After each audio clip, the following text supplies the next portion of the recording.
నేను ఆశ కోసం ఈ పోరాటం చేయట్లేదు.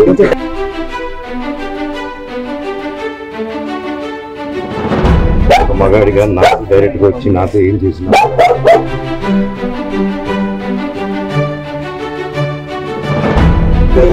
డిపార్ట్మెంట్ ఎందుకు వన్ సైడ్ తీసుకుంటున్నారు కంప్లైంట్ తీసుకున్న తర్వాత?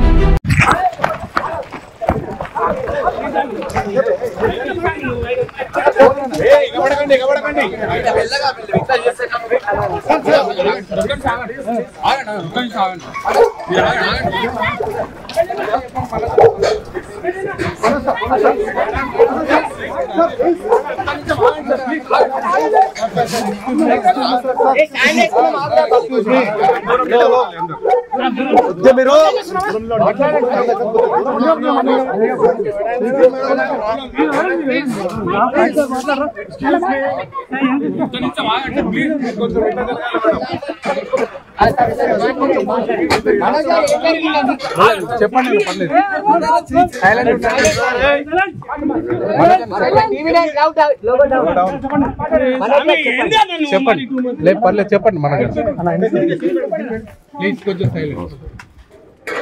నేను ఆశ కోసం ఈ పోరాటం చేయట్లేదు. ఎందుకంటే ఈ పోరాటం కూడా కాదు,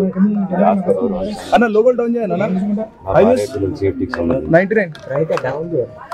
ఇది నాతో ఒక మగాడిగా నాతో డైరెక్ట్ గా వచ్చి నాతో ఏం చేసిన నా భార్య రిపోర్ట్ చేయడం, నన్ను దుఃఖేదానికి నా 7 నెలల పాప ఇంక్లూడ్ చేయడం, నా బిడ్డలు ఇంట్లో ఉండగానే అలా బిహేవ్ చేయడం కాదు.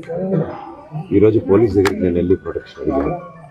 నేను మొన్న వచ్చి అడిగినప్పుడు మీకు అన్ని ఎవిడెన్స్లు ఇస్తాను, ఎస్ఐ గారు ఇక్కడి నుంచి వచ్చి నేను ఇస్తాను సపోర్ట్ చూపించాను. కౌన్సిలర్లు అందరూ అక్కడ దాంకున్నారని చూపించాను.